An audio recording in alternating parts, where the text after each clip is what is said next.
नमस्कार विद्यार्थी मित्रांनो.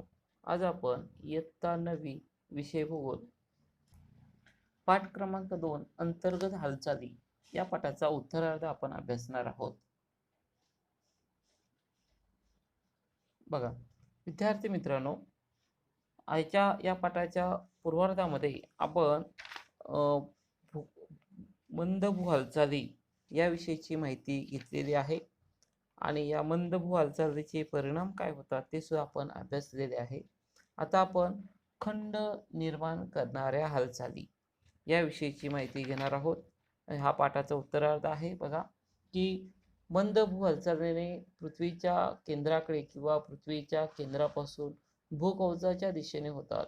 या हालचालीमुळे भूकवचाचा विस्तीर्ण भाग वर उचलला जातो किंवा खचतो. भूकवचाचा भाग समुद्र सपाटीपासून वर उचलला गेल्यामुळे खंडांची निर्मिती होत असते. म्हणून या भू हालचालींनी खंड निर्माणकारी हालचाली म्हणून ओळखल्या जातात. अशा हालचालीमुळे विस्तीर्ण पठारांची निर्मिती होऊ शकते, परंतु मूळचा भूभाग खाली खचल्यास तो समुद्र सपाटीच्या खाली जातो. अशा वेळी तो भूभाग सागर तळाच्या पाण्याखाली जाऊन सागर तळाचा भाग बनतो. हे विचार करा विद्यार्थी मित्रांनो, की जेव्हा हालचाली पृथ्वीच्या अंतर्गत हालचाली निर्माण होतात आणि जेव्हा भाग वर उचलला जातो तेव्हा तो या ठिकाणी खंड निर्माण करत असतात, किंवा तोच भूभाग जेव्हा खाली खचला जातो तेव्हा तो समुद्र तळाचा भाग बनत असतो. आता आपण पुढे जाऊया. शीघ्र भू हालचाली या पाठाच्या सुरुवातीला आपण भूकंपाची बातमी वाचलेली आहे, त्याच्यावर चर्चा केली आहे. भू म्हणजे जमीन, कंप म्हणजे थरथर होणे किंवा हलणे. भूकंप ही भूकवचाची हालचाल आहे. भूकंपाची तीव्रता व परिणाम याची माहिती तुम्हाला सुरुवातीला आपण काही कृतींमधून आपण झालेली आहे. आता आपण पृथ्वीच्या अंतर्गत भागातील भूकंप आणि ज्वालामुखी या शीघ्र हालचालींची माहिती घेऊया.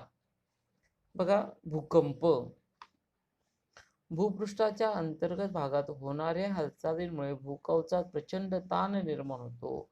ताण विशिष्ट मर्यादेपलीकडे गेल्याने तो मोकळा होतो व तेथे ऊर्जेचे उत्सर्जन होऊन ऊर्जा लहरी निर्माण होतात.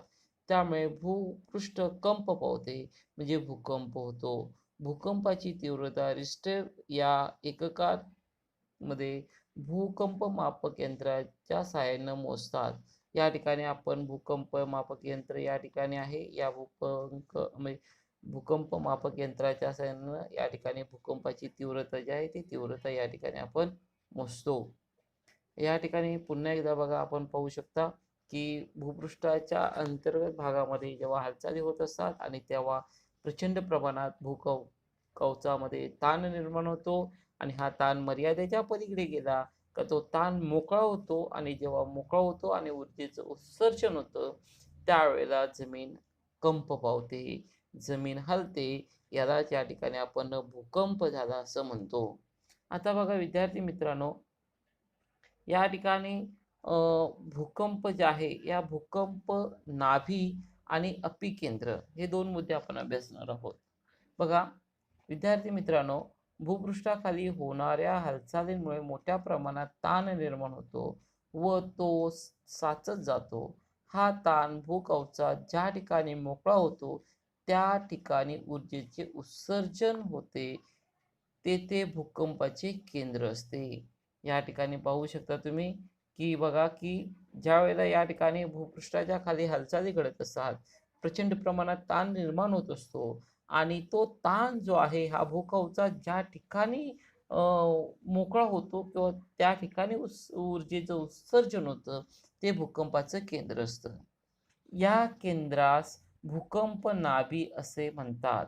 या केंद्रातून विविध दिशांनी ऊर्जा लहरी ज्या आहेत त्या पसरत असतात आणि या लहरी भूपृष्ठावर जेथे सर्वात प्रथम पोचतात, म्हणजे भूकंप नाभीपासूनचे भूपृष्ठावरील सर्वात जवळचे ठिकाण, तेथे भूकंपाचा धक्का सर्वात प्रथम जाणवतो. भूपृष्ठावरील अशा केंद्रास भूकंपाचे अपिकेंद्र असं म्हणतात.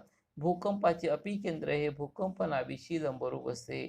उदाहरणार्थ या ठिकाणी आपण ही आकृती पाहू शकता की ह्या ठिकाणी भूकंप नाभी आहे आणि या भूकंप नाभीपासून या ठिकाणी भूपृष्ठ आहे, वरचा भाग आहे आणि या ठिकाणावरून जेव्हा ऊर्जा लहरी निर्माण होतात तेव्हा त्या सर्व दिशांना इकडे असं तुम्हाला जाताना दिसतात बघा. आणि जेव्हा या लहरी जातात त्यावेळेला भूपृष्ठावर बरोबर असे ज्या ठिकाणी ही ऊर्जा लहरी वर येते आणि सर्वात प्रथम लहर जी भूपृष्ठावर येऊन या ठिकाणी पोचते आणि या ठिकाणी प्रचंड प्रमाणामध्ये या ठिकाणी आपल्याला काय जे भूपृष्ठावर या ठिकाणी सर्वात पहिला धक्का भूकंपाचा हा या ठिकाणी बसतो. जे इथून लहरी उत्सर्जित झाल्यानंतर भूपृष्ठावर ज्या ठिकाणी सर्वात लवकर आधी ह्या लहरी ज्या भूपृष्ठाच्या वर पोचतात त्याला या ठिकाणी अपिकेंद्र असं म्हटलं जातं आणि हे झालं अपिकेंद्र. आणि अशा प्रकारे भूकंप नाभीकडून ताणमुक्त झाल्यानंतर मुक्त झालेल्या ऊर्जेचे उत्सर्जन सर्व ठिकाणी होते. ही ऊर्जा विविध लहरीच्या रूपात भूपृष्ठाकडे येतात.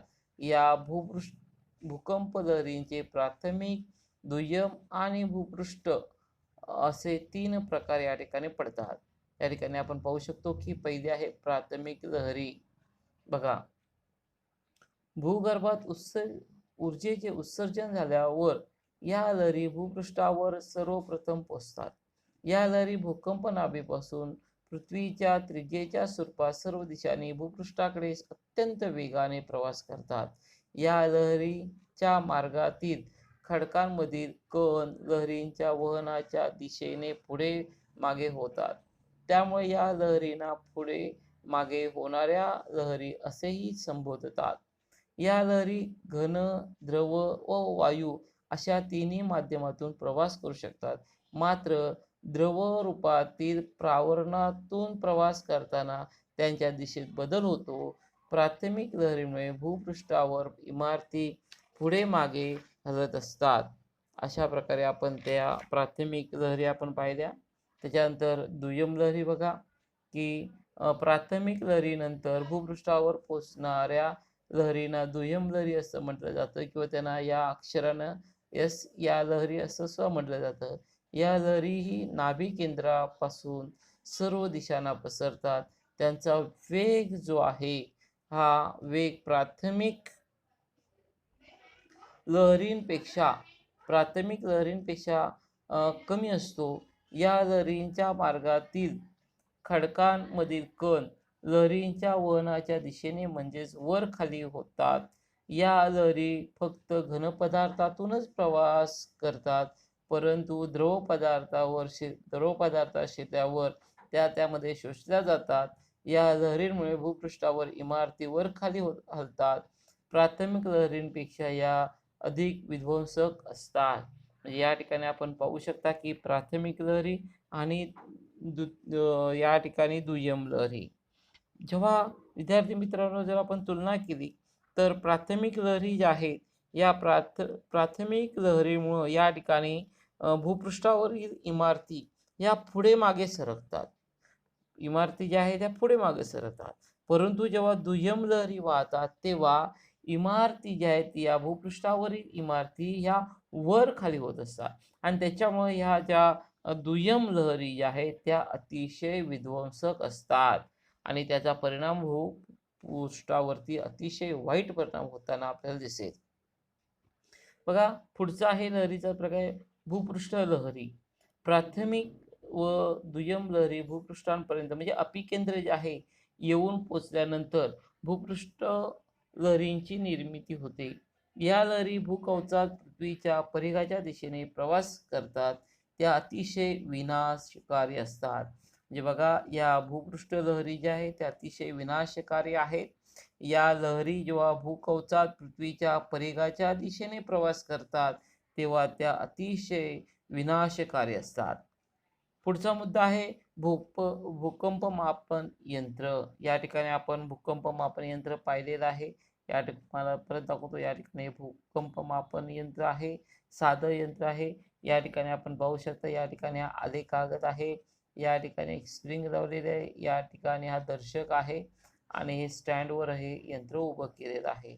या लहरी ज्या आहेत भूकंप झाल्यानंतर त्याचा परिणाम या ठिकाणी हे जे या ठिकाणी पिनासारखं टोक तुम्हाला दिसेल, त्याच्यावरती या ठिकाणी असा आलेख तयार होत असतो. बघा, भूकंप मापन यंत्र. या यंत्राद्वारे भूकंप लहरींचा आलेख काढता येतो. या आलेखाचा अभ्यास करून भूकंपाची तीव्रता कळते.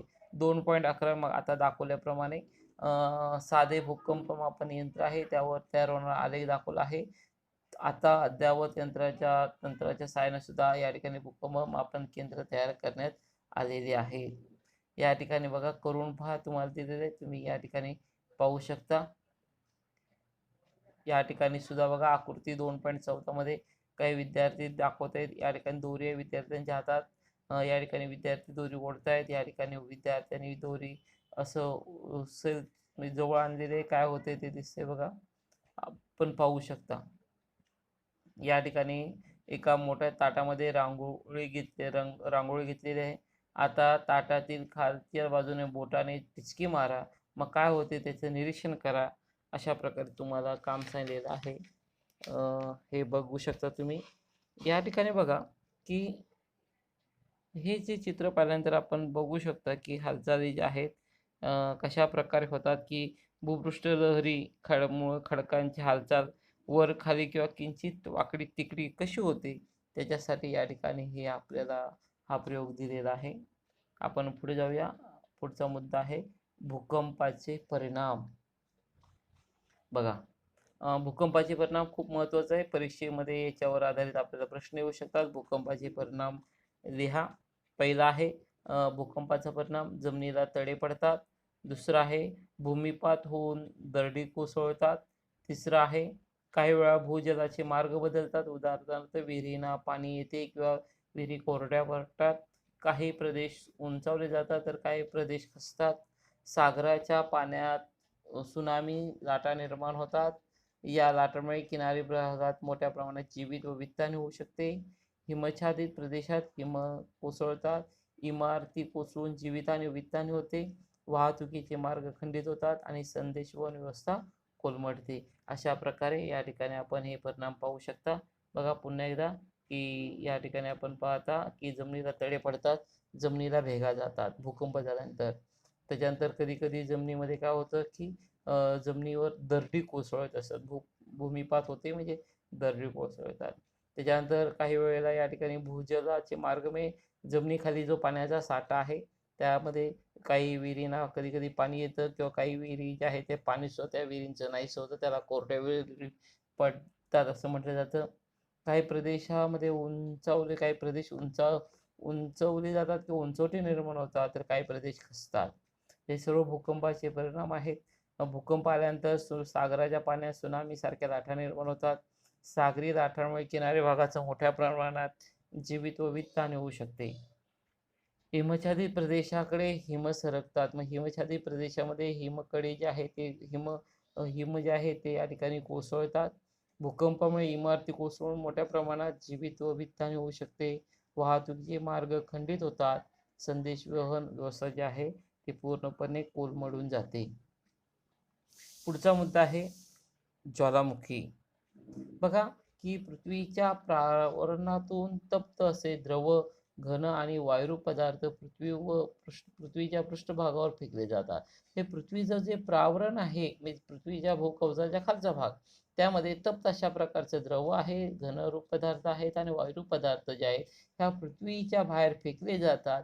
ही क्रिया म्हणजे ज्वालामुखीचा उद्रेक. आणि ही क्रिया घडत असताना मोठ्या प्रमाणात राख, पाण्याची वाफ, अनेक प्रकारचे विषारी आणि ज्वलनशील वायू, तप्त द्रवरूप पदार्थ ज्याला आपण शिलारस असं म्हणतो, हे सर्व पदार्थ बाहेर फेकले जातात.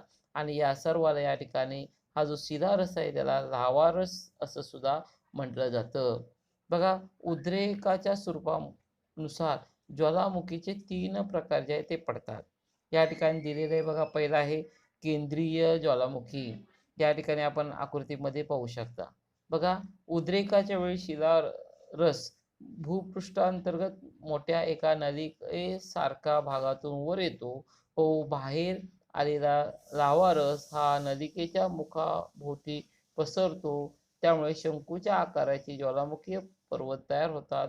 जपानमधला फुजियामा, टांझानियातील किलिमांजारो ही केंद्रीय ज्वालामुखी व त्यापासून तयार होणारे शंकू पर्वताची उदाहरणे आहेत. बघा, उदाहरणार्थ या ठिकाणी असे गृहीत धरूया की हा केंद्रीय ज्वालामुखी आहे.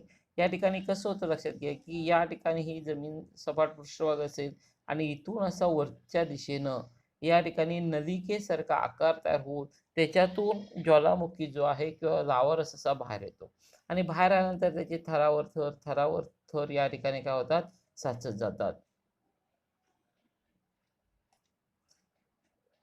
बघा, या ठिकाणी अशा हा सपाट पृष्ठभाग आहे. याच्यातून अशा प्रकारे नलिकेसारखा भाग वरती असं तयार होतो आणि त्याच्यातून अशा प्रकारे हा लावारस बाहेर येतो.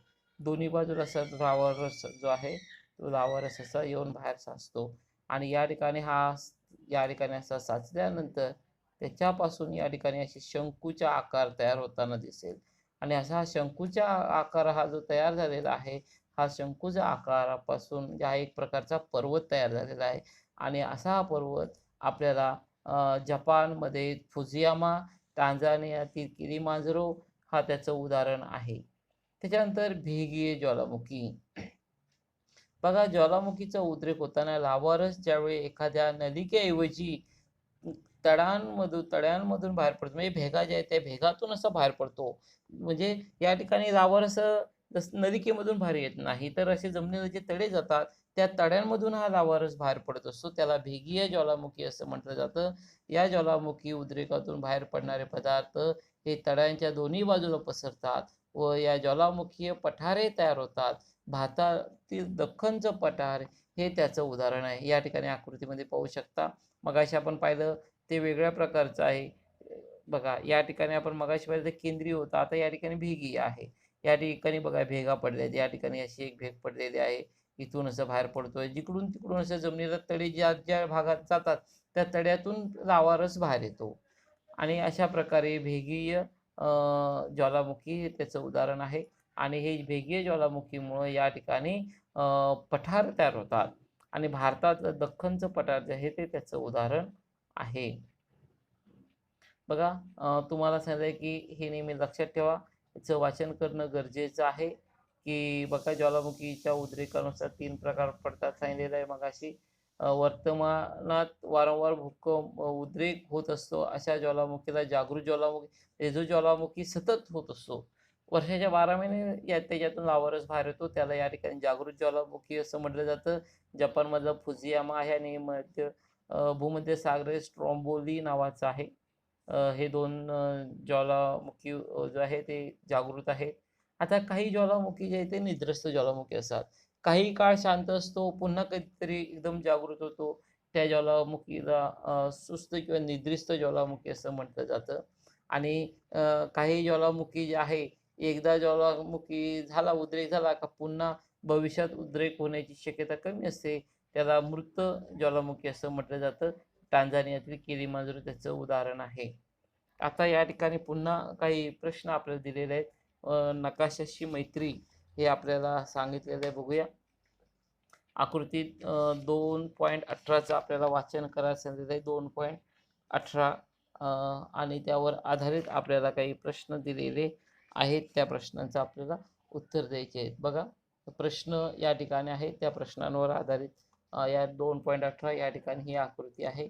या आकृतीवर आधारित आपल्याला प्रश्न बघायचे आहेत. आपण पाहू शकता 2.18.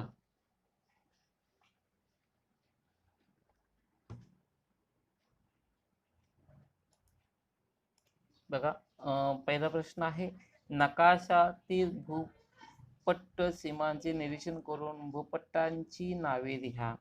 या ठिकाणी आपण नकाशा जे आहे त्या नकाशा तुम्ही पाहू शकता. या ठिकाणी भूपट्ट जे आहे ते तुम्हाला या ठिकाणी दिले. अमेरिका भूपट्ट आहे. त्याच्यानंतर अमेरिका, या ठिकाणी दक्षिण अमेरिका भूपट्ट हे एकच आहे. आफ्रिका भूपट्ट आहे.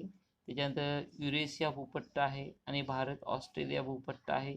पॅसिफिक भूपट्ट हे भूपट्टाची नावं दिलेली आहेत.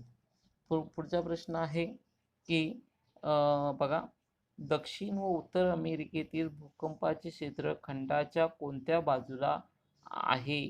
ते ते कोणते पर्वतीय प्रदेश प्रदेश आहेत असा प्रश्न आहे.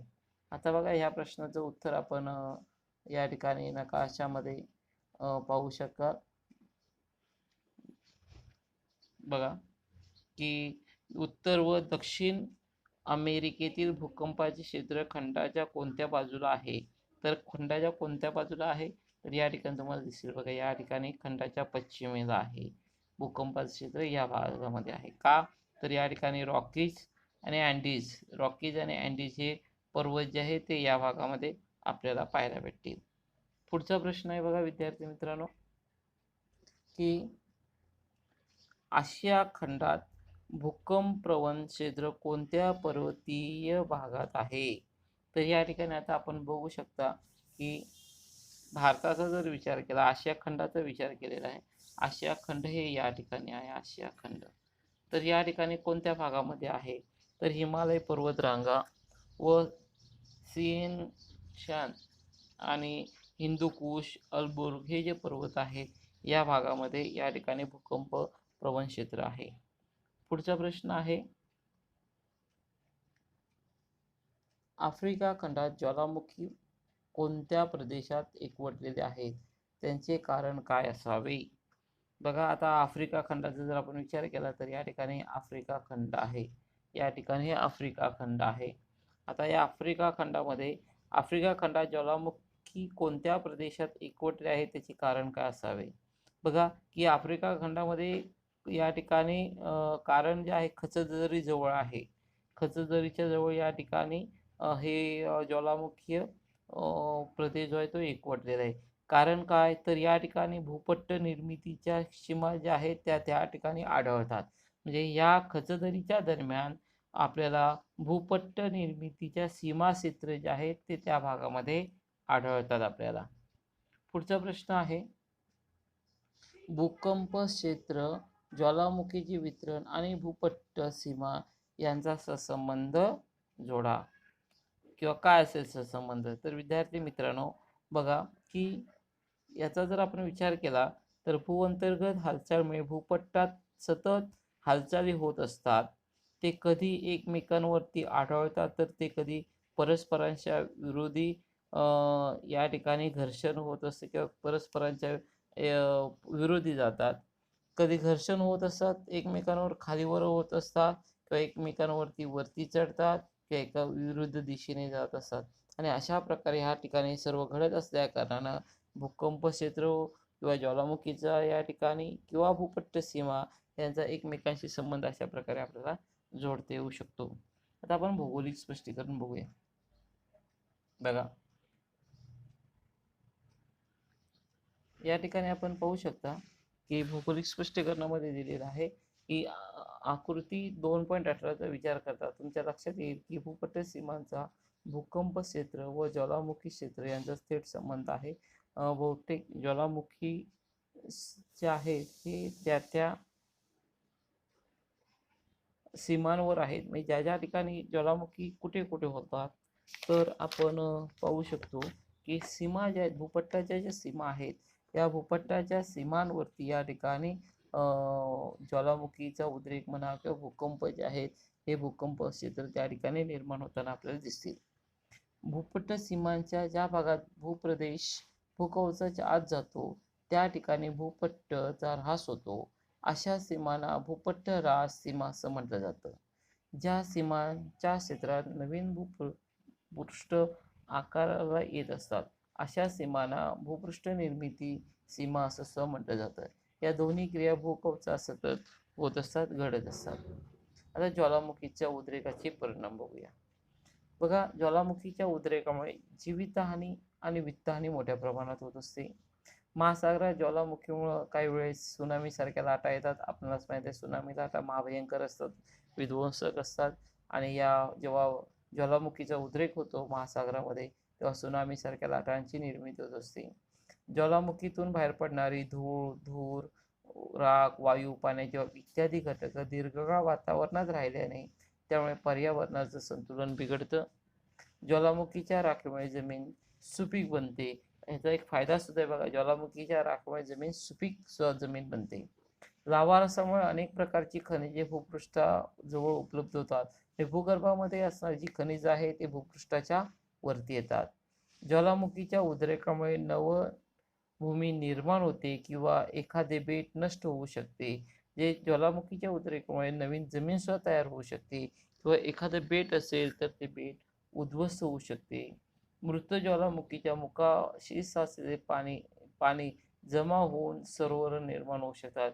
एखादा मृत ज्वालामुखी असेल आणि त्याचं जर मुख असेल तर मुखाजवळ या ठिकाणी पाणी जमा होऊन एखादं सरोवर सुद्धा निर्माण होऊ शकतं. आणि अशा प्रकारे या ठिकाणी आपण या पाठातल्या बऱ्याचशा गोष्टी अभ्यासलेल्या आहेत, पाहिलेल्या आहेत. या ठिकाणी हा पाठ संपतोय विद्यार्थी मित्रांनो. या पाठाखाली स्वाध्याय दिलेला आहे, तो स्वाध्याय तुमच्या वहीमध्ये तुम्ही सोडवणं अपेक्षित आहे. काही अडचणी आल्या तर कमेंट बॉक्समध्ये तुम्ही त्या अडचणी सांगू शकता. त्याच्यावरती उपाय काय असतील किंवा त्याचं काही मार्गदर्शन करायचं असेल ते मी तुम्हाला करेन. पूर्ण पाठ ऐकून घेतल्याबद्दल